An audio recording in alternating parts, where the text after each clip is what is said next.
Good evening and welcome to another late night edition of Crime Time with DutyRon.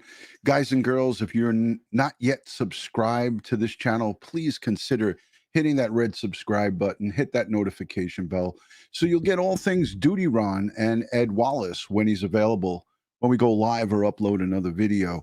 Hey, tonight we're going to talk about the Moscow, Idaho Police Bodycam footage. You know, we saw a version on September 1st. A version of the Moscow Police Department coming on out for a noise complaint. You know, they were scrutinized with the way they took the containers of alcohol and poured them out, and language that was used, and there was a lot of scrutiny about how they handled that. But we saw, thanks to another YouTube channel, and I think one of the news agencies called them online sleuth, but I think it was a truth and transparency channel. So shout out to them for obtaining this body cam footage. We're going to get into how important this body cam footage is and my thoughts on how it could help in the investigation.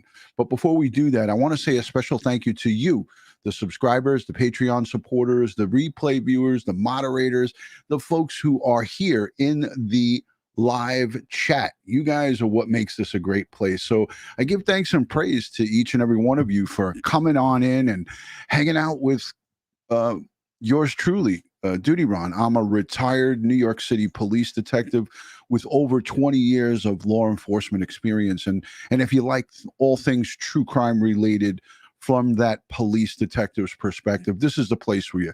Hit that subscribe button and hit that notification bell. So I want to say hello to Pete, my good friend Florida Pete, S. Rodriguez, the mystery maven, Xana Banana, thank you. Hi, Bex, always great to see you. No pizza tonight. No pizza tonight. We're here in the studio, and we're trying to make sense of this quadruple homicide, this quadruple murder that happened on November 13th of 2022. And you know, we're just a few short days from ringing in the new year, and we're no closer to where we were as far as the public is concerned, and where we were on day one of this crime. And I want to talk to you about the significance of this body cam footage, and we'll get into it in a few. But let me just play a little piece from Newsnation tonight, and they keep talking about no suspect and a town that's on the edge. The town of Moscow, Idaho, 25,000 people in the population, and a lot of the population is the college kids, right? But the town is still on edge many weeks after these murders. And, you know, it's got everybody concerned. So I'm going to play this piece for you, and then we're going to rock and roll, and we're going to get into the body cam footage right after this. So let me just put it on for you, and we will take it from here. It has been nearly 7 weeks since 4 Idaho college students were brutally murdered in their apartment, and the horrific crime certainly put the entire community on edge. Police urging anyone with information to contact authorities. Still, there are no suspects. Newsnation's Nancy Liu joining us now from Moscow. And Nancy, what is the mood in the town almost 2 months later? Well, Natasha, locals tell me that it's definitely a different vibe around town with a national spotlight on it because of a quadruple murder. Amid the anxiety over the search for a killer, residents are hopeful that there will eventually be a return to a new normal. Even on a gray day, Moscow, Idaho is picturesque, and there's a strong sense of pride in this college town of about 25,000. I think it's a great community, super small. I love walking down. Every time I walk down the street, I see someone I know, and I love that. But along Main Street, reminders of a murder mystery that remains unsolved. The weathered memorial outside the restaurant where 2 of the victims worked makes it clear it's been quite some time since the stabbing deaths on November 13th. Still very sad, scary. We're still locking our doors, which is new. Never did before. Almost every business is displaying this poster, a plea for tips and information about the killings of Kaylee Goncalves, Maddie Mogen, Ethan Chapin, and Xana Kernodle. In their latest update, Moscow police said they believe someone has information that will add context to what happened the night of the murders. Investigators continue to seek pictures or video that may shed light, along with information about a white Hyundai Elantra spotted near the murder scene. Some residents are understanding that police have yet to make an arrest. I think that it's pretty standard for what's happened. I think that law enforcement is doing their best, and I hope praying that they find the perpetrator for sure. On Banfield, a Moscow resident whose daughter survived a deadly workplace shooting back in 2015, also expressing community confidence. We're a small community. We are a safe community, and we have each other's backs for everything. That's why I moved here. And I thought I was bringing my family to a safer place, and I still believe that. Now, the town remains fairly quiet with Idaho students still on winter break. In its latest release, the Moscow Police Department also thanked the community for its continued support and patience, and also understanding that only very limited information can be shared. Natasha. So there you have it. You heard some of the local residents, some young and some older, talking about locking their doors for the very first time. You know, in a lot of remote communities across the United States, there's really no need for people to lock their doors. But I will say it till the sun comes down. I don't care where you live. Crime knows no boundaries. And if you are in the habit of not locking your doors, for crying out loud, you got to get into that habit of putting that lock on the door, because that could be your very first line of defense against evil. And I'm not just saying that to say it. I'm saying it because I truly believe that. But, you know, people have asked me about this body cam footage. And, you know, September 1st, we saw a long, I think it was 16 minutes or so, body cam footage of multiple Moscow police officers going out to the King Road home for a noise complaint. And they were getting multiple noise complaints on September 1st. However, we now come to find out that September 2nd, a short day later, they were out there again for multiple noise complaints at late hours. It was past midnight. We saw Xana come out and speak to one of the officers. And the night before, on the 1st, there was nobody, at least that came to the door, that was a resident of the King Road home. They basically got on the phone. One of the police officers asked one of the kids, and they put Maddie on the phone. Maddie Mogen, she got on the phone and apologized. So again, you know, you have a situation here where you have neighbors, surrounding neighbors, who are upset and making multiple phone calls to the police about noise. This makes you go as an investigator and say to yourself, hey, wait a minute. This could create a motive for these murders. Now, I'm not saying that this was the motive for the murders, but I'm saying, as a New York City police detective, I say to myself, wait a minute. I want to look at the 60 sheet. That's the complaint reports. I said it on my last video before Ed and I had our Christmas party on Monday. My last video on Saturday night, Christmas, actually, it was Christmas. I said on that video, if you want to go back to it, I'll link it down below. I said I would look at the 60 sheets, and that's the complaint reports. That's jargon from New York. The 60 sheets are the complaints. I said to myself, you know, I would want to be looking at all of the sexual predators in that neighborhood, all of the domestic violence calls that pertain to assault, any assault, straight out assault calls. But now you have these noise complaints put in the mix, because some people, now you and I would say, oh, my neighbor is making noise, it's annoying, I'm going to tolerate it. You know, we all have to live in harmony and live together. But in college towns like this, it just takes one person that's unhinged over the noise that could maybe be motivated to commit or pushed to the brink of where they're committing some type of crime like this, some nasty crime where it involves a quadruple murder.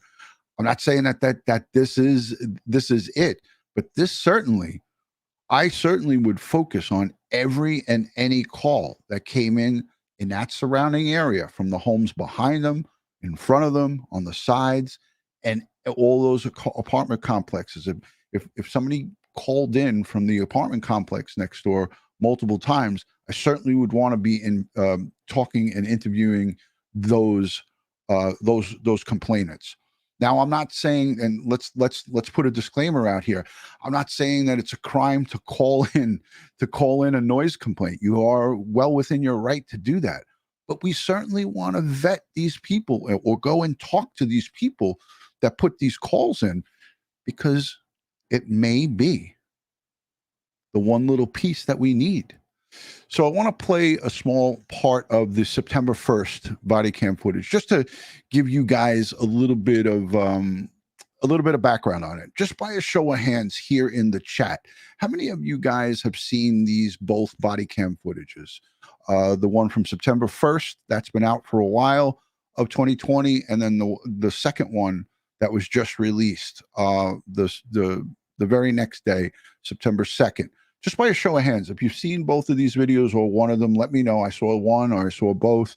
Just let me know in the chat. I want to just get an idea of how many people kind of saw or have seen what I looked at. Okay, so some say both.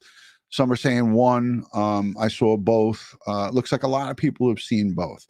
So I'll spare you playing these in their entirety, but I want to give a little context here for what I'm talking about. So I'm going to play the one from September 1st first, but I'm not going to play it all. But I want you guys to get an idea of what the police were dealing with. This is from September 1st. You can hear the noise. You can hear the music.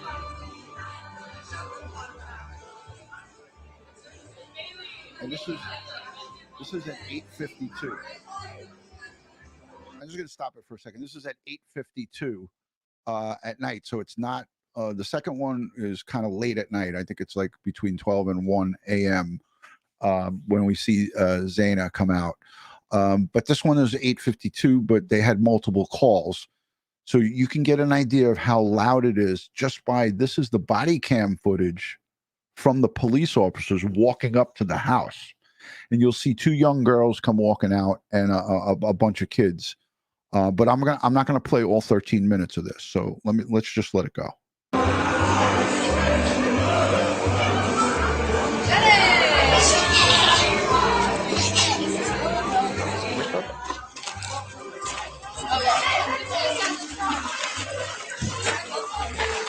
Hey ladies, how's it going? Good, how are you? Good. We're not actually. No, I don't. He just asked those young girls who looked like they were not of age to drink, hey, do you know who lives here? And they said, no, they don't. So I'm just going to let you listen to a little bit of this to just give a bit of, just to set it up a little bit.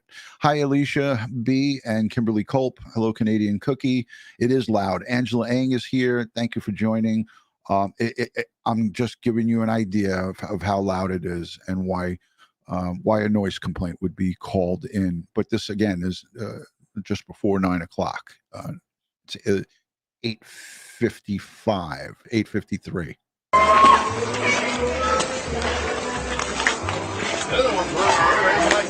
Yeah, they did. Get on the damn door. Hey, who's the owner or who lives here? I can go get them real quick. Okay, thank you, please. This is what the other group had that ran away. Oh, really?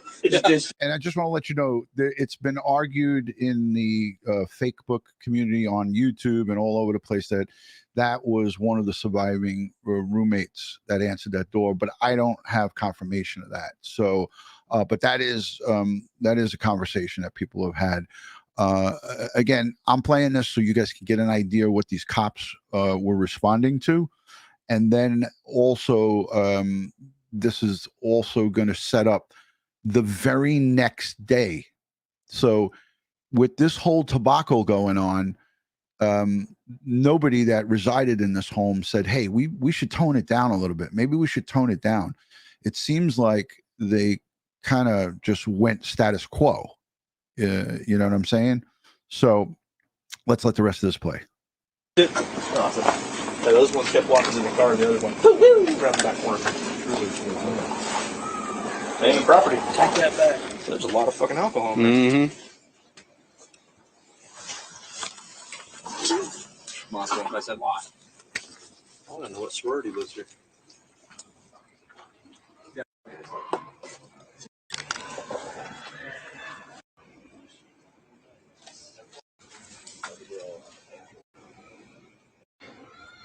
I'm just fast forwarding it because they don't answer the door.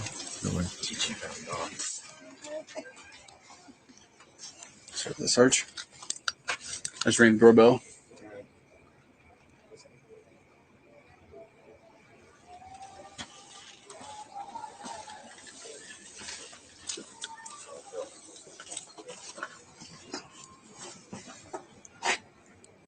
Yeah, just tell them to come to.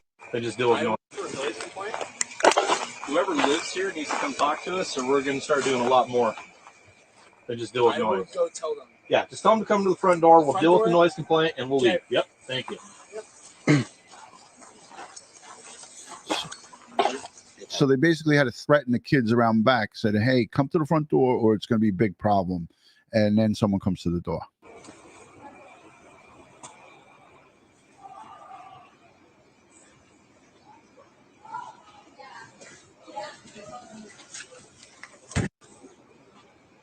Come to the door, guys. Send whoever lives here down to the door. We can also see you.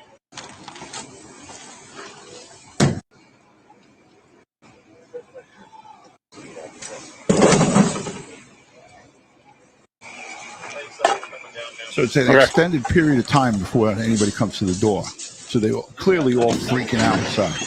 So I just looked for everyone that lives here, and they're not here right now. No one's here that lives here at all. No one's here that lives So here. everyone here's trespassing? Well, no one's here that's trespassing, but no one that lives here is here right now. So where'd they go? They're just not here. I have no clue where they went. No clue. So you guys just throwing a party in their house at this They were time? here And at one point. They're not here right now. I just searched all the rooms. They left and went over to some other party, and everyone is about to leave and go over to another party. Okay. Who does live here? What are their names? I am actually not sure. I live across the street. I just came over. I haven't drank a drop. Male, female? I think it's mainly females. I think it's like 4 females. What sorority are they affiliated with? So he clearly knows who lives there. He's just not giving them up. He says, I think it's mainly females. And then he goes, I think it's 4 females. So these kids obviously know who live there, if they're just lying to the police. And that's just my take on it, because they just, in a very short sentence, said, oh, I don't know who lives here. And then he said, well, I think it's 4 females. I think it's all females. And he said, I think it's 4 females. So again, right off the bat, this is what the Moscow Police Department is dealing with on a regular basis. Again, if it was somewhere else, NYPD, different set of circumstances. Everything is different here. But the bottom line is these kids are all in there. There maybe is underage drinking going on, which I'm certain that there is, and or drug use. We don't know. Nobody knows because nobody went in there. So it took them a long time, and here we are. So they finally come out and they give a cell phone to the cops, and it is Maddie. Mogen, she gets on the phone and speaks to them. So I'm going to fast forward it to that so you guys can hear it. I'm going to spare you dumping out all the alcohol and so forth. Hi, this is Officer Welsh from Moscow Police Department. Who am I speaking with? Maddie, 1 second. Let me turn the volume up on this phone here. People want to be dumb. All right, can you hear me, Maddie? Yes, I can hear you. Okay. Do you live at 1122 Queen Street? Yes, I do. Okay. So, hey, the reason that we're here is that we received a noise complaint of loud music, partying. Okay. Once we approached the house, people started running away. They left a bunch of alcohol behind. We're not even coming for alcohol. We're coming for the noise complaint. And then we sat here for approximately 10 minutes trying to knock on the door. No one would come to the door until these two gentlemen came down and actually answered the door. So right now, if I can, I would like to collect your information, your name, number, your date of birth, and I'm guessing, and I want your current address at also as well, okay? Yeah, sounds good. I'm so sorry about that. It's okay. So let me go ahead. And what's your first name? Maddie? And how do you spell that, Maddie? My legal name is Madison. It's Madison. What's your middle name, Madison? May, May. Okay. What's your last name? Mogen, Mogen. Mogen? Yep. Okay. What's your date of birth, Madison? Okay. And what's your current address? 1122 King Road. Okay. And are you a student at U of I? Yep. Okay. I will graduate with a bachelor's. I'm still getting my master's. All right, Madison. So here's the deal. Okay. They've already said that no one here lives none of the occupants that live at this address are here right now. So now you have a house full of random people. You need to let them know that the noise needs to come down. Okay. We just received a noise complaint. We want that music turned down. And we don't want to come back again tonight. If we have to come back again tonight, then there's going to be even more problems. Okay. I see both sides. Sounds good. I'm just frustrated. I'm also so sorry once again. I understand. Okay. It's just, I mean, if I were you guys, I'd probably just come home and make sure that whoever is partying here is keeping it down to a minimum. Okay. Yeah.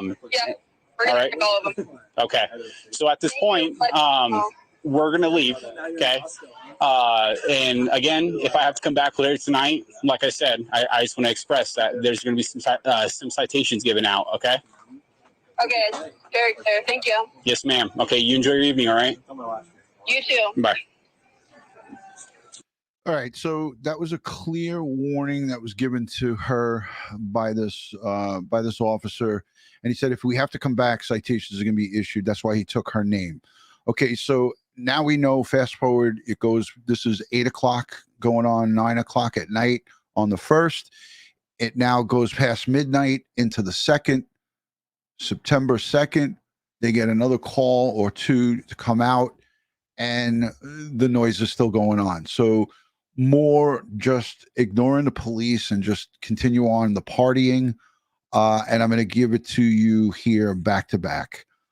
Jamie, thank you so much for the super chat. Matt S. sends in a super chat. He says, with the house being a party house and the people of interest being friends and people that have frequented the property, how do you tell DNA differences that might be there already and that could be involved? It's a good question, and it's a tough task, but in the labs, in the science, there's ways that they could do this. And Ed Wallace and I have spoken on this. You want to go back and watch some of our other videos on forensics, you can get those answers there. But thank you for that super chat, Matt S. And it's a good question. There is a way to, and it's difficult, but there is a way to do it. Jamie sends in a $20 super chat. I want to thank the mods who jump from channel to channel, helping true crime communities and channels like DutyRon. Thank you for being here with us. Great advice, facts. You are all greatly appreciated. Amen to that. Thank you.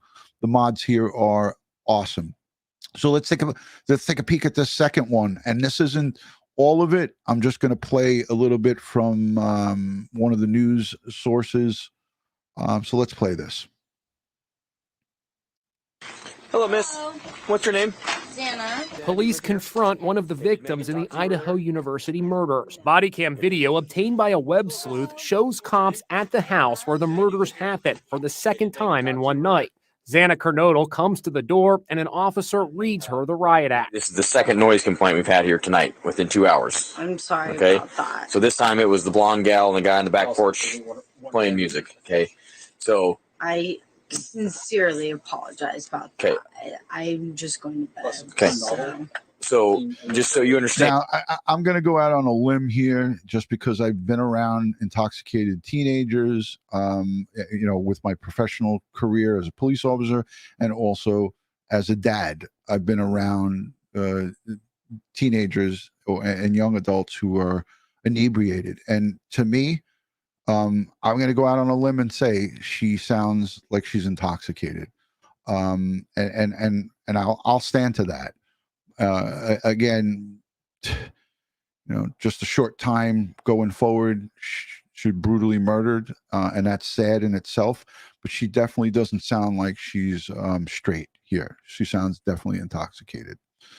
So just so you understand, you could be getting a misdemeanor citation for this, which means you have to go in front of a judge and explain why you couldn't keep the people in your house quiet. The incident happened over Labor Day weekend, 7 weeks before the brutal murders. It's 12:40 a.m. Xana was the only one of the 5 women who lived there who was home. She told cops another victim, Madison Mogen, was at the Corner Club, the same sports bar where she and slain Kaylee Goncalves spent their last evening alive. That's them caught on a just-released surveillance camera image a couple of hours before they were murdered. Bodycam makes it clear the house was party central and the noise was infuriating neighbors. We can hear you from clear down the road when we were coming up here. We can hear the music because the neighbors are being kept up. Meanwhile, the 7-week investigation into the murders appears to be stalled. Cops issued a strongly worded appeal asking the public for additional pictures, video, and social media content to help solve the murders. When you ask the public generally for help, it means you're stuck. I spoke with former FBI agent Maureen O'Connell. Do you think the suspect was known to the victims? I think the victims were known to the suspect in some way, shape, or form. And it could have been something innocuous, like someone that just works at a convenience store or would see these girls going out to, hang with their friends, and they were very beautiful and popular. I could see someone becoming fixated on them in that regard. Idaho police say they've. So I'm going to say, there's so many opinions and thoughts on this case, right? Nobody has the answer. This retired FBI agent, she doesn't have access to the case file, nor do I. But that is definitely her professional opinion, and I respect it. I respect everyone's professional opinion. But at the end of the day, I have to say this is, look, we have a TikTok psychic, I believe. Correct me if I'm wrong, anybody down below, hit me up on the comments. A TikTok psychic was accusing a female professor from the University of Idaho of being the killer in this case, right? She doubled down, she got a cease and desist order, and she doubled down and kept going and kept going and kept going. And now she has a defamation of character lawsuit in against Idaho. her. So it's that this is behavior that is indicative of the internet sometimes, right? You have jagaloons. Where's the sign? Let me get it, right? You got jagaloons all over the place, right? If you're going to act like a jagaloon and you're going to get a cease and desist order from an attorney or from the person that you are defaming on the internet, and you continue and double down on it and continue to make dozens and dozens and dozens. And somebody told me that she made hundreds of videos. She deserves what she's going to get.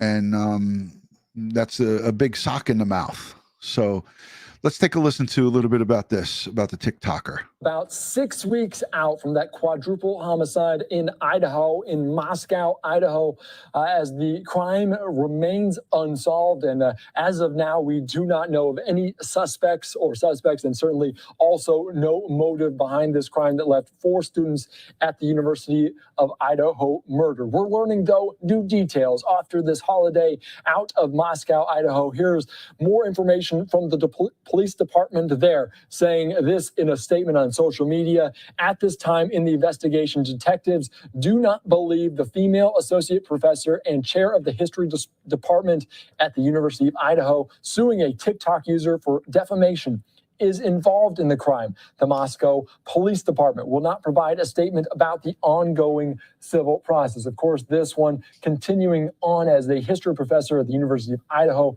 suing a cyber network for defamation after the would-be detective accused her of involvement in the campus slangs last month. The personality Ashley Guillard accused Rebecca Schofield, an associate professor and chair of the history department, of perpetrating the murders of 4 students at the University in Moscow, Idaho. The lawsuit filed last Wednesday points to numerous videos posted on the platform that attempted to tie the teachers to the killing. As the statement continues to go on from Moscow police, here is saying that there have been numerous inquiries from members of the public and media to verify digital media published online. Any picture or video provided through the official public records request process is authentic. However, once a record is released, we can no longer verify its authenticity, as we do not know if anything has been altered. Detectives are aware of videos distributed by local businesses. Of course, this continuing on some 6 weeks out as police continue to say that associate professor was not involved in the crime, and not a ton of information has come in the recent days, as police said they were going to continue to work through the holidays to try to solve this very heinous and harsh crime. The Idaho murder victim's dad, though, believes the killer will be caught, saying to a media outlet, "This isn't something that people get away with." Ben Mogen, the father of slain University of Idaho college student Madison Mogen, said he is confident that whoever responsible for the stabbing death of his daughter and her friends Kaylee Goncalves, Xana Kernodle, and Ethan Chapin will be caught and brought to justice. As this continues on out of Moscow, Idaho, the update is few and far between as they continue to provide all of these updates as quickly as they can. Investigators believe someone has information that adds context to what occurred on the night of the murders and continue requesting additional pictures, video, and social media content. For more on this, as we continue to follow it, my colleague Lexi Petrovich chatted with a former federal prosecutor. Ashley Guillard is being sued by Rebecca Schofield, who is a teacher, a history professor at the University of Idaho, and she's now suing the TikToker for defamation after the TikToker came forward and made claims saying that she perpetrated these murders. We now want to bring in David DiPietro, who is a former prosecutor, to talk further about this. And David, I just want to get your general thoughts after hearing the latest in this case. It's interesting. This civil litigation is much like many other defamation cases, where ultimately the only defense to a defamation case would be the truth. So the question is whether it's true. So this lawsuit that was filed by the professor, she's obviously denied having any involvement in this heinous crime. So the other person, the TikToker, would have to ultimately prove that she was the murderer in order to get around a defamation case, because we have under our law something called defamation per se, which is defamation is so scandalous that there's a presumption that there's damages to the individual by making these sorts of allegations. And like an allegation of being a murderer would be so scandalous, if it's not true, our damages would be presumed from a financial standpoint. I mean, how much liability does a TikToker have in a case like this and coming forward with those allegations? So there's really two groups of individuals in our society as it relates to defamation. There's public officials or people that can become public persons under our law, which they're not given as much rights under the defamation laws. You'd have to prove that it was so reckless, or the other party knew it was untrue and posted it. Then there's private individuals like this professor, and a private individual only has to prove up to negligence, that you were negligent in making these statements and you caused me harm. So private individuals that don't thrust themselves into the public light are given more protection under our defamation laws and can seek more relief in somebody who's like an elected official.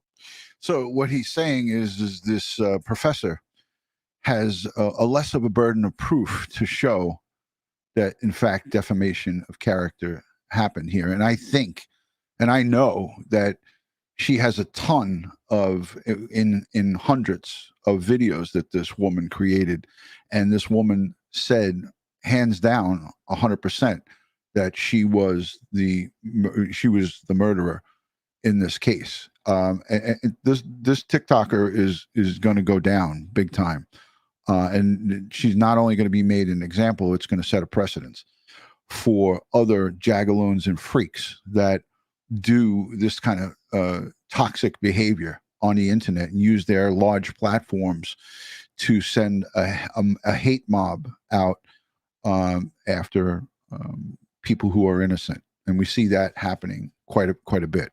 So it's interesting to hear, and that's why I played this piece. You can now hear a former prosecutor tell you that because she's not a public official, not an elected official, or somebody of public public interest, she has less of a burden of proof to prove her case. So this is good. Let's just listen in again. We're negligent in making these statements, or people that can become public persons under our law, which they are not given as much rights under the defamation laws. You'd have to prove that it was so reckless, or the other party knew it was untrue and posted it. Then there's private individuals like this professor, and a private individual only has to prove up to negligence, that you were negligent in making these statements and you caused me harm. So private individuals that don't thrust themselves into the public light are given more protection under our defamation laws, and can seek more relief in somebody who's like an elected official or a governor of a state, or somebody who is a famous actor or something like that.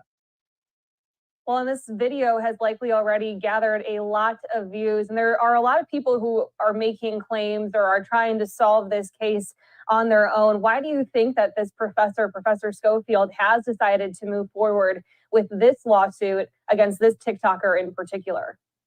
Because these types of things can, if people start to do a whisper campaign to say that it could be true, it could ruin your career, it could ruin your relationships with people you have. It could put you under this aura that maybe you did it. It's like many cases where this happens, where murders go unsolved, and then for years or decades, there's a whisper campaign that you're the actual person that did it, even though you didn't. And that kind of cloud over your head is really problematic. And I feel like if you're truly didn't do anything wrong, and you're being defamed, in order to clear your name, you almost have to file a case like this in order to prove that you had nothing to do with this. Unfortunately, that's how people think. And sometimes we need to use our legal justice system, as we've learned through the Amber Heard trial and whatnot, to sort of clear your name, that you didn't do anything wrong. And that's clearly what I believe that this professor's doing. Do you think that by her taking legal action with this, it might prevent others from making those types of claims on social media? It could.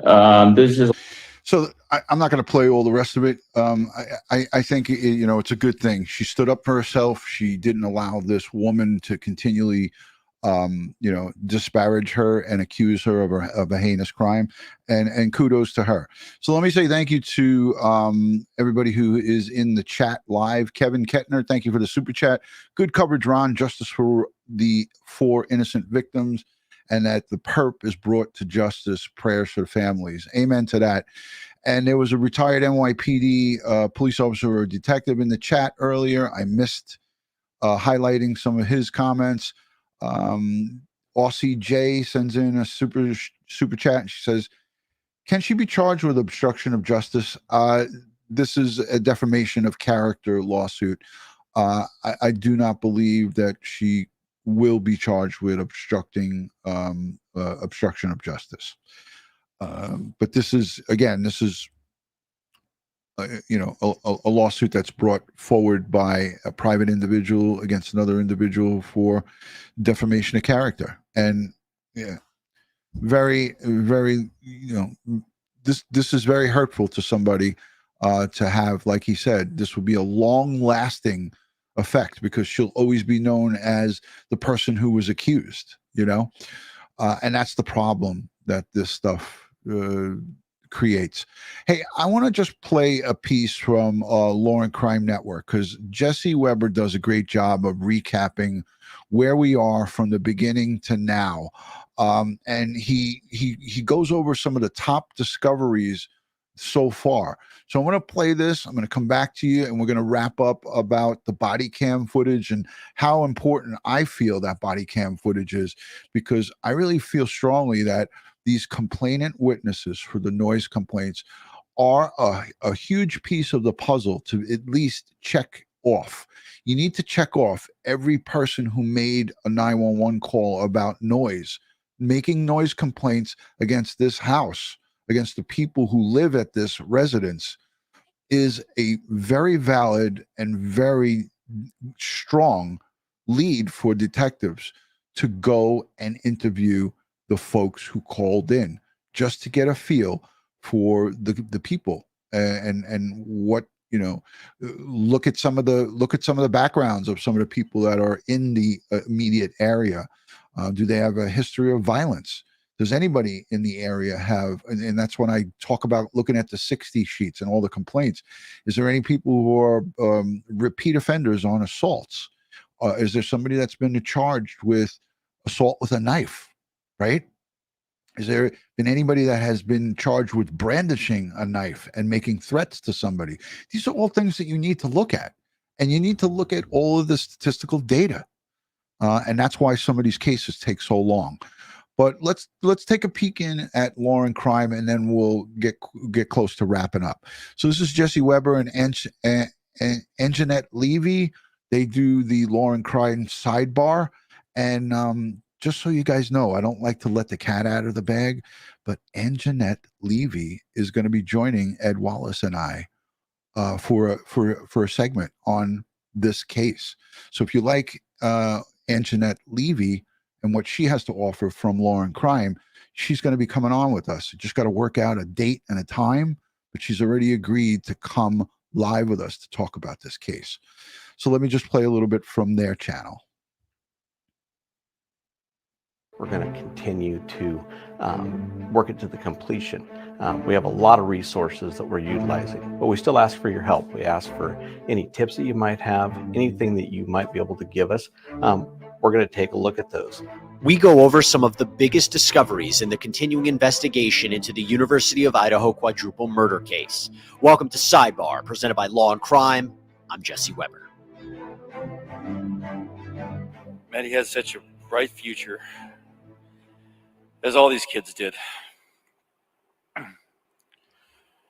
world is a darker place without them, but the light of their love and memories will always guide us all.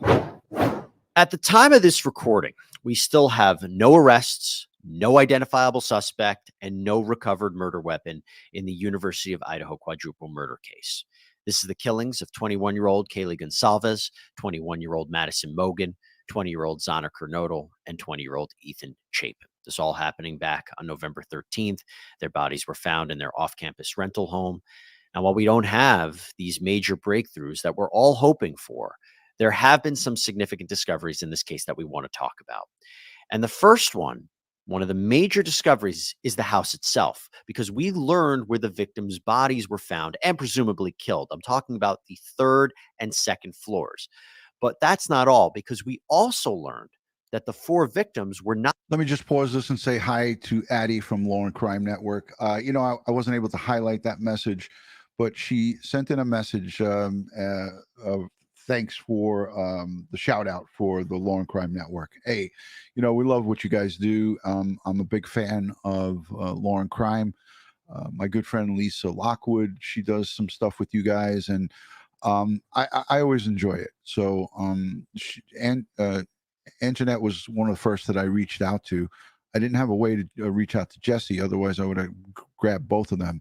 But she, back and forth on Twitter, she agreed to come on. So good to see you, Addie. Thanks for joining. Not the only ones in that house. That's right. 2 roommates were on the ground floor that very night, and they were not harmed in any way. So that brings up some very interesting questions. For example, why weren't they attacked? Where did the killer or the killers enter from? What was the order of the killings? How did the killer or killers escape the house? And how did these roommates not hear anything? Well, we don't know where they entered. We don't know if they entered through the front door or the second story slider that goes into the kitchen. There, just from law enforcement reports and video, they're spending a lot of time at the sliding glass door. Looks like they're throwing some fingerprint dust on there, maybe some other chemicals on there to see if they can find any kind of evidence of blood or fingerprints. But I didn't really see them spending a whole lot of time on that front door, so they could have entered up to the backside where there's a tree line. But right now, there's no reports on which way they did enter. There's a ladder on the side of the house people have been talking about. But we don't know if that ladder was there before. Johnny Law is going to be joining us too. Coincidentally, I've been talking back and forth with him. I just got to work out a date and a time for him. But we're going to have him on. It's going to be a double whammy.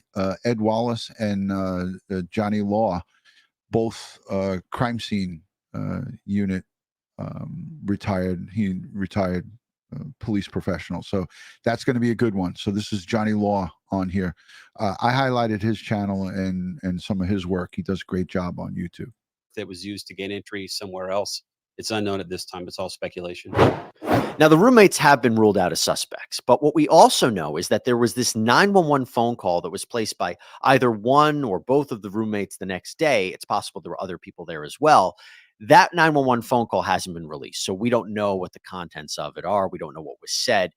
It's definitely going to provide a lot more details for us to understand. But it should be noted that when we talk about communication, the authorities have had a mess with communication.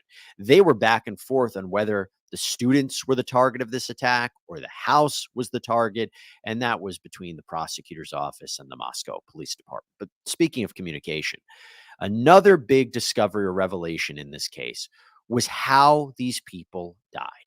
And that is that they were stabbed to death, which, if anyone knows, is very different from shootings. Stabbings are up close, they are intimate, and many times, and as we've seen it here on the Law and Crime Network, it's arguably personal. Now, I'm not entertaining any speculation at that point, but this is what we have to think about with this kind of attack. And what's also been reported that some have had defensive wounds, indicating that they may have fought off the attacker or the attackers, which creates a number of different questions in terms of forensics and DNA and what was left behind at the crime scene or on the attacker or attackers. As I mentioned, and as you know, Ed Wallace and I have said many times that forensics, the science, is what's going to be instrumental in solving this case. And we don't just say that to say it. We don't say it because it sounds cool. We say it because we know that in a case like this, where you have 4 murders by knife, using a knife, or whatever type of knife the perpetrator or perpetrators used, you are going to have some DNA evidence. There is no possible way that somebody went into that house and had 4 separate engagements with a human being and killed 4 people and not left 1 ounce of evidence. There's just no way. It's literally impossible. And people can wildly say that the perp went in a Tyvek suit, which is outrageously ridiculous, or that the perp took a shower before he left, which is equally as ridiculous. It's not impossible, but it's not probable that happened. So there's so many arguments that are out there, but people who commit these types of crimes do not sit and wait and take their time. It's quick in, quick out. The faster they can get it over with and get out, the better. Most are not sitting around taking showers and doing stuff like that. So let's let the rest of this play. No murder weapon has been recovered, but it has been indicated that this was a sharp fixed blade weapon, presumably a knife. There was even reporting that it was possibly a K-bar style knife. And the type of knife that they're talking about is the United States Marine Corps K-bar. So when I saw this, my thought is this person prior military? So the specific weapon, if they're talking about a K-bar, which is what this is, then there's a possibility that they need to look into military background of some kind. I should tell you that the general manager of a building supply store in Moscow told the media that the police had asked him whether he sold anyone K-Bar brand knives, but police indicated that they aren't solely looking for that type of knife. Now, things took a very interesting turn when it was reported by the coroner, Kathy Mabbitt, that she spoke with the Goncalves family about these autopsy findings.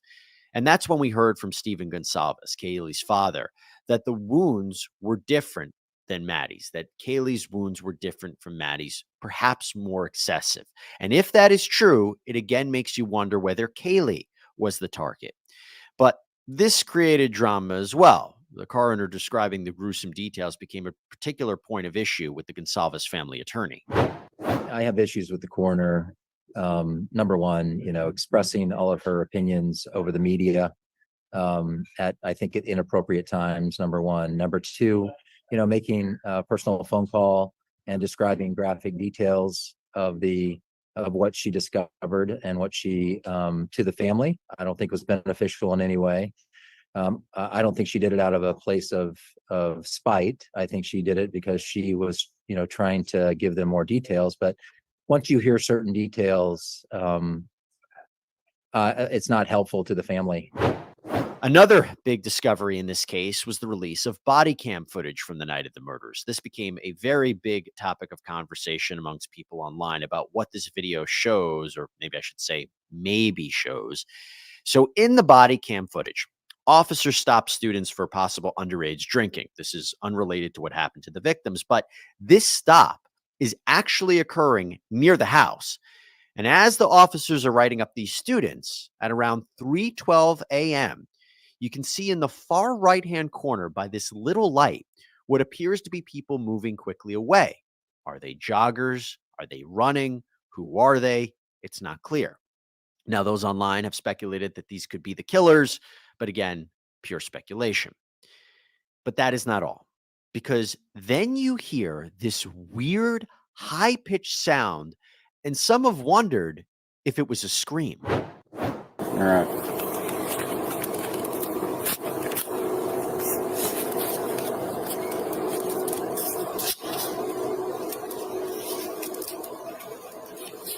Put this curtain back. We don't know what that is. We don't. It could be a car. It could be a voice. We just don't know. It is interesting because authorities believe that the murders happened sometime between 3 a.m. and 4 a.m. And why this is also important is because a neighbor of the victims came out and he said that he might have heard a scream on the night of the murders. So I heard a car shut, a door shut, and then apartment door shut, and also a scream. But that's normal. I always hear screaming almost every Saturday night. So I didn't really think of it. And so, but just looking back, I was I wonder if that wasn't just some drunk dude screaming, it's actually the murder.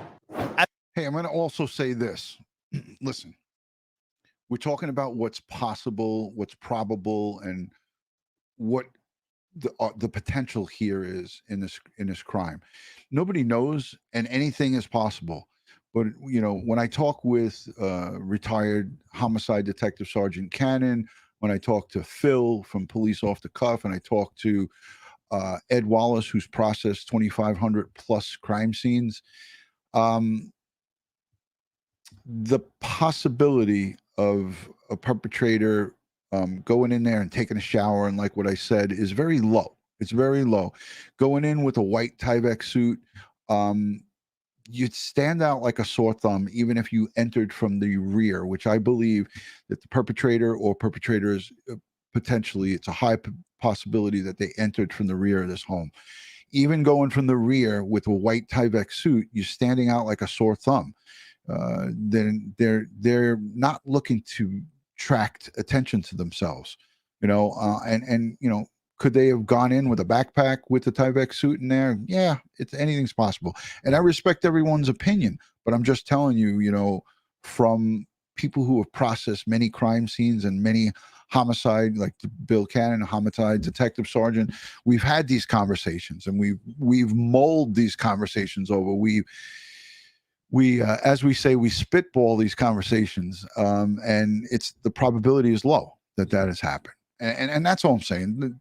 Nobody get your feelings hurt. I know I'm going to get a lot of comments about it, but these are, you look for our opinions on these things. So we're going to give our opinion on that. And please don't. I hope that nobody that watches it gets upset, but I know people will. I'm playing this sidebar because he covers a lot of the development. So there's only about another 2 minutes of this. So let's play the rest of the 2 minutes, and then we'll come back on and we'll wrap it up. As we look back at some of the major discoveries in the Idaho murder investigation, we have to talk about some other footage. So let's do a little bit of a summary here first. We know that Ethan and Xana were at a party at the Sigma Chi fraternity house that night, which is actually not too far away from the house in question. They didn't get home until around 1:45 a.m. As far as Madison and Kaylee, they reportedly went to a bar. Then they were seen on footage going to a food truck at around 1:40 a.m. and they got back home at around 1:56 a.m. But in released footage, you can hear Madison and Kaylee walking and talking down the street about this person named Adam. What did you say to Adam? I told Adam. So Kaylee says, Maddie, what did you say to Adam? To which Madison replies, I told Adam everything. Now, the Goncalves family came out and said that they believe that this Adam is a bartender at a local pub and indicated that police ruled this person out. And also, the guy that they're walking with in that video, he's been ruled out as a suspect as well. So again, this doesn't appear to further the case, but either way, just how incredibly eerie and chilling to see these girls only a few hours before they were killed. But I think the most appropriate place to conclude is arguably with the biggest discovery in this case, and that is the white Hyundai Elantra. You see, the police have asked the public's help in identifying a 2011-2013 white Hyundai Elantra that they believe was near the crime scene at the time of the murders. We have many tips that have come in on the 2011 to the 2013 Hyundai Elantra. But what we're asking is anybody else who still hasn't sent in a tip, if you own one or if you know somebody. All right, so there's a lot of stuff swirling about the Hyundai Elantra because they are really focusing in on it. But let me just say this: this is a great comment right here. Lori W says, "Any chance the killer or killers will take his or her own life?" And that's always a possibility because their backs are against the wall. They know that the whole world is looking for them. And that's a possibility. And, as this thing moves forward, that the chances of that, as we talk about tightening up the noose and narrowing in on the perpetrators, right, in this case, and you put the pressure and you narrow in on them, there's always the possibility of that happening. So that's a good question. That's a good comment. And listen, everybody's comments matter here, and I got to say this, spitballing and having these Twitter spaces and having these conversations are important because no conversation is not important when it comes to this stuff. But I really feel strongly that there's a lot of information that we're not privy to. And when the DNA and all of the evidence comes back from the crime lab, and as they get to process it, we'll see more things. And when you see that cases are quiet, that's when a lot of things are happening. Now, let me just give you a little tidbit. When investigators go quiet, some people get discouraged and say, oh, the case is going cold, or this case is going cold because they're not talking about it. But some of the best stuff happens when, that calm before the storm, the quiet before the storm. I do believe that, as each day goes by, maybe more and more evidence comes in and more things happen. And I believe strongly, and Ed Wallace feels the same way, that this case is going to be solved on the science, the DNA evidence, the blood evidence, the crime scene evidence. That's what we're looking at here. So hold on to that. Don't lose hope. And again, we look at a lot of cases, like look at the Delphi case, look at Sincere and Classic, Orrin and Orson West, the two young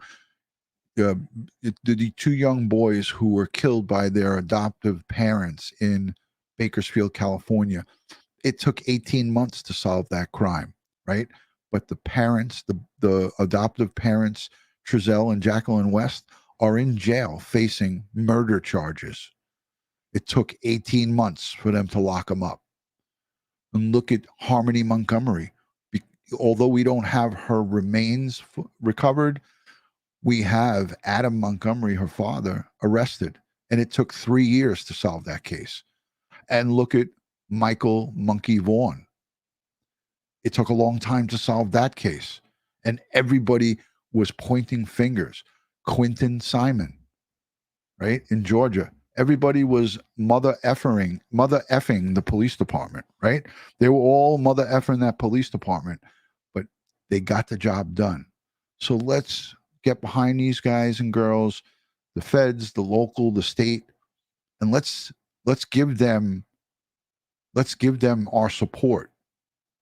And let's be more positive than negative. The families need us to do this. The families need us to rally around the troops, because those troops, these people, this man, and the people who are working behind him, they need our support to solve this case. So instead of motherfuckering them and hold on, I was supposed to bleep that. So instead of mother them, sorry about that for my folks who don't like the cursing. So instead of mother them, let's get on their side, and let's back them up, and let's cheer them on. Let's be their cheerleaders instead of trying to knock them down. So I'm going to look to the chat and say hello to some of the friends coming in. K.H. Walker says, Toronto PD solved a double rape murder from 1984 with genetic genealogy. And you know what? That's not off the table in this case. Genetic genealogy can play a huge role. Aussie J says, let's back the blue. Support is key, says Planner Life. Back the blue. Prayers for the families. Absolutely. Jennifer Nobles, good to see you. Always a pleasure. Deco Paint and Tea in the building. Lexi, Joey Brooklyn, Pete, Florida Pete is in the house. Thank you, Florida Pete. He's making people laugh, and that's a good thing. Princess Mitch is in the house. Thank you, Princess Mitch. Canadian Cookie says, you all right, DutyRon? Yeah. All right, guys and girls, let me just give a little police stuff. There you go. Back to blue. All right, ladies and gentlemen, I hope we get this case solved sooner than later, for the victims' families, for the community. I played the piece on the community unrest. Think about young people in that community and the elderly people and everybody in between. How they must be feeling right now. That there is a murderer or murderers, plural, in that community walking amongst them. Sorry, Amy. I didn't mean to wake up your dog. Let me give myself one of these. Pardon my French, but you're an asshole. So sorry, DutyRon's sorry for waking up the dog. And Jury is chiming in the chat, and she says, I hope the Moscow Police Department gets to run their sirens soon. Amen to that. Thomas Jordan, thank you. You're the best. I appreciate that. So let's get around these folks. Let's rally with them. Lieutenant Pete Pranzo, great to see you. Thank you, boss. I'm going to wish everyone a happy and first and foremost, a healthy 2023. Listen, without our health, we have nothing, right? So health comes first. So I'm wishing everybody a healthy and happy new year, prosperous new year. Let's hope that 2023 is far better than 2022 and some of our previous years. And I'm wishing everybody nothing but the best. So thank you so much for joining here in this 1 hour live interactive broadcast. I hope you got something from it. Again, I feel strongly that those 60 sheets, those complaint reports from the noise complaints, it's going to give these detectives a lot of work to do and go around and interview these folks and see what type of people we have and how deep the animosity runs in some of these complainant witnesses that made these calls. And maybe some of them are just fed up with the noise, and that's reasonable too.